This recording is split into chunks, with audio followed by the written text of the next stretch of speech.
Halo, perkenalkan nama saya Tiana Sapitri dari Prodi Hukum dengan NIM 230123011. Di sini saya akan menjelaskan PPT hasil resensi pengantar ilmu hukum yang telah saya buat. Jadi, ada definisi hukum, yaitu keseluruhan peraturan yang berlakunya dapat dilaksanakan oleh badan yang berwenang.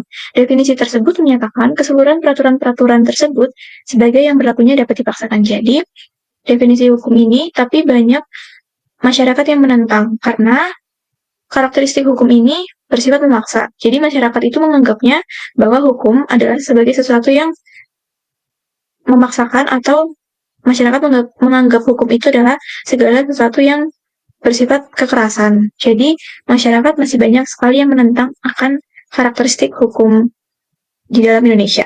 Kemudian, keberlakuan hukum. Berlakunya hukum dibagi menjadi tiga, yaitu secara yuridis, sosiologis, dan filosofis.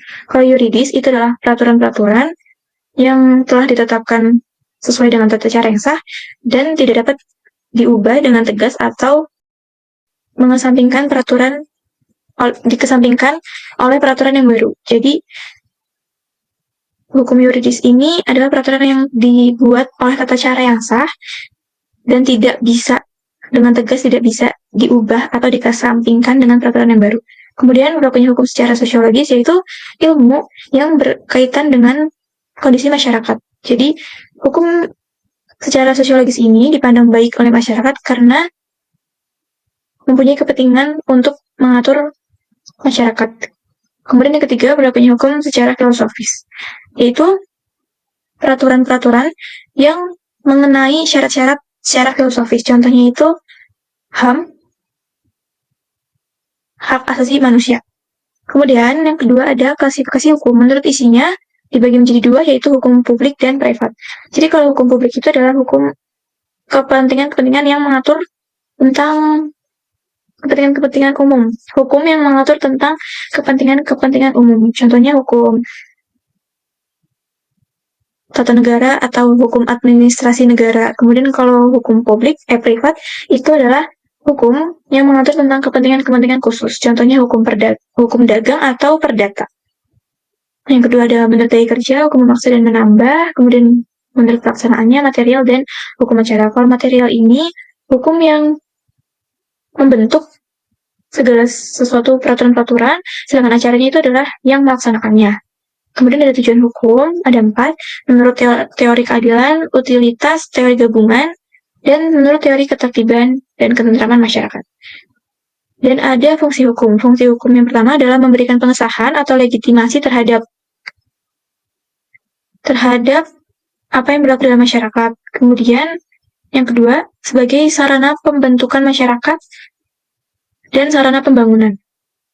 Di sini ada subjek hukum. Subjek hukum merupakan pendukung hak dan kewajiban. Karenanya dapat dikatakan bahwa subjek hukum itu adalah segala sesuatu yang dapat menjadi pendukung hak dan kewajiban. Subjek hukum itu dibagi menjadi dua, yaitu ada manusia, orang perorangan, dan ada badan hukum. Kemudian di sini ada objek hukum. Adalah segala sesuatu yang dapat menjadi objek hubungan hukum. Ada hubungan hukum adalah hubungan yang diatur oleh hukum. Contohnya itu dokter dengan pasien, karena di situ adanya hubungan pengobatan atau perjanjian yang diatur oleh hukum. Kemudian terakhir ada peristiwa hukum, yaitu peristiwa yang membawa akibat yang diatur oleh hukum. Jadi misalnya kecelakaan atau kematian atau kadaluarsa. Jadi peristiwa yang akibatnya itu akan diatur oleh hukum yang ada di Indonesia. Kemudian pengertian ilmu hukum menurut Cipto Harjo dikatakan bahwa ilmu hukum itu mencakup dan membicarakan segala hal yang berhubungan dengan hukum. Kemudian ada penggolongan hukum. Menurut sumbernya yaitu ada undang-undang, kebiasaan, traktat, jurisprudensi, dan doktrin. Jadi, untuk undang-undang sendiri itu, menurut undang-undang itu dalam arti formal adalah peraturan yang disebut undang-undang mengingat formalitas secara terjadinya. Di Indonesia, undang-undang dalam arti formal dibuat dengan persetujuan DPR dan Presiden. Kemudian yang kedua adalah kebiasaan. Jadi, kebiasaan ini adalah perilaku-perilaku yang sudah menjadi kebiasaan dalam kehidupan sehari-hari. Yang ketiga ada traktat. Traktat ini adalah perjanjian antar dua negara atau bisa Di dalamnya itu nanti ada bilateral, multilateral, itu adalah perjanjian dua negara atau bahkan bisa lebih dari dua negara. Kemudian ada jurisprudensi, ini adalah putusan pengadilan tertinggi yang bersifat menetapkan suatu norma. Dan yang terakhir ada doktrin. Doktrin itu adalah pendapat dari para ahli. Dan hukum menurut bentuknya itu adalah hukum tertulis dan hukum tidak tertulis. Jadi, hukum tertulis itu adalah yang tertulis di dalam perundangan. Sedangkan hukum tertulis itu adalah hukum yang tidak tertulis di dalam perundang-undangan. Jadi contoh hukum tidak tertulis itu adalah hukum adat. Okay, next. Selanjutnya ada kaidah hukum. Kaidah hukum dan pembagian kaidah sosial lainnya dibedakan menjadi 4. Ada norma hukum, norma kesopanan, kesusilaan, dan agama. Jadi kalau norma hukum itu norma yang berlakunya memaksa. Gitu. Kemudian norma kesopanan yaitu tentang tata krama dalam pergaulan di masyarakat ataupun di lingkungan sekolah. Jadi contohnya dengan kesopanan berpakaian, kesopanan untuk berbicara kepada orang lain atau ke orang yang lebih tua, dan lain-lain. Kemudian norma kesusilaan, yaitu norma mengenai apa yang baik dan yang buruk berdasarkan pertimbangan hati nurani akhlak manusia. Jadi, di sini adalah norma kesusilaan itu mengenai apa yang baik dan sumbernya itu dari hati nurani manusia. Contohnya seperti tidak membuang sampah sembarangan atau menaati rambu lalu lintas. Kemudian ada norma agama, yaitu hubungannya dengan manusia dengan Tuhan. Terus hukum yang mengatur dan memaksa. Pada umumnya, hukum memiliki sanksi atau akibat hukum sehingga berlakunya dapat dipaksa atau bersifat memaksa. Aliran hukum alam merupakan suatu aliran hukum yang menekankan pentingnya peran dari hukum alam terhadap hukum yang dibuat oleh manusia. Aliran hukum alam ini mencakup beberapa teori. Yang pertama ada teori hukum alam klasik, teori teologis, teori rasionalistis, perkembangan selanjutnya teori hukum alam. Kemudian aliran positivisme hukum. Pandangan dasar positivisme hukum yaitu hukum tidak lain daripada hukum yang dibuat oleh manusia. Dalam aliran ini terdapat beberapa teori, yaitu teori perintah dan teori murni. Selanjutnya ada aliran utilitas. Pelopor aliran ini adalah Jeremy Bentham. Kemudian aliran historis dipelopori oleh Friedrich Karl von Savigny dan Marxisme oleh Karl Marx. Aliran sosiologis adalah aliran yang di dalamnya tercakup teori-teori yang dalam mengkaji hukum memberikan tempat yang penting pada sosiologis. Kemudian ada asas hukum, adalah filosofi yang menjadi inti dari sejumlah norma hukum. Jadi, kemudian ada sistem hukum, adalah kesatuan dari keseluruhan peraturan hukum dalam lingkup terbatas dan ada yang mempunyai lingkup luas. Jadi, dalam sistem hukum di Indonesia terbentuknya itu karena pertama bisa terbentuk karena bagian-bagian tertentu dari hukum adat atau bagian-bagian tertentu dari Islam atau peraturan perundang-undangan nasional. Kemudian next kita lanjut ada civil law. Jadi civil law ini merupakan awalnya itu dari keluarga hukum yang bernama David dan Berli. Mereka membuat civil law ini yang awalnya dari hukum Germania kemudian menjadi civil law.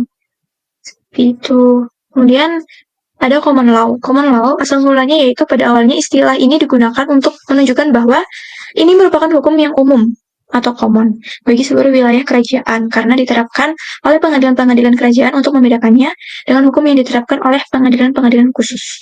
Kemudian ada sosialis. Keluarga hukum ini berasal dari Uni Soviet. Karakteristiknya dari hukum ini yaitu hukumnya didasarkan pada doktrin Marxisme.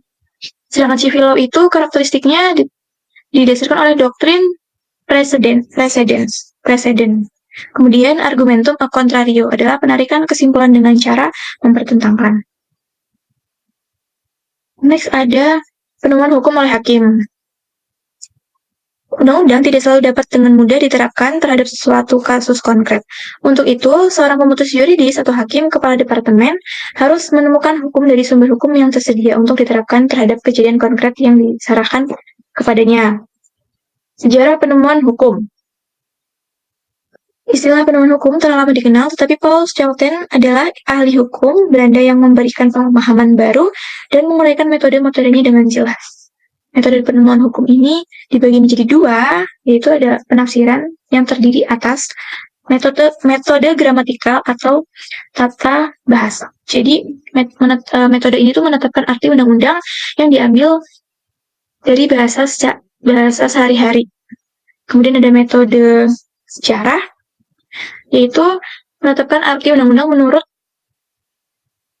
maksud pembentuk undang-undang. Kemudian ada metode sistematis, yaitu menetapkan arti undang-undang dengan melihat hubungan antara suatu pasal dengan suatu pasal yang lain.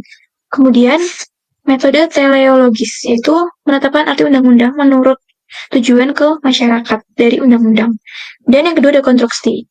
Konstruksi terdiri atas analogi, penghalusan hukum, dan argumentum a contrario. Jadi, analogi itu adalah metode konstruksi dengan melakukan generalisasi terhadap suatu peraturan. Kemudian penghalusan hukum, dan ada argumentum a contrario yang sudah dijelaskan tadi, yaitu penarikan kesimpulan dengan cara mempertentangkan. Selanjutnya, pengertian das Solem Sein. Das Solem yang dapat diungkapkan dalam bahasa Inggris had, ought to be, atau apa yang seharusnya ada, dan das Sein yang diungkapkan dalam bahasa Inggrisnya had is, atau apa yang ada. Psikologi hukum merupakan bidang yang lebih dahulu dikenal adalah psikologi forensik, yaitu psikologi yang dimanfaatkan untuk kepentingan peradilan. Kemudian ada pengertian hak. Di sini ada yang dari bahasa Belanda, Jerman, dan Prancis. Kalau Prancis itu Droit, Jerman Recht, Belanda Recht. Hampir sama.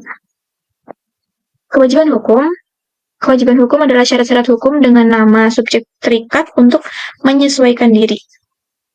Kemudian penyalahgunaan hak-hak itu ada batas-batasnya, tidak boleh disalahgunakan. Untuk itu dikenal konsep hukum tentang penyalahgunaan hak.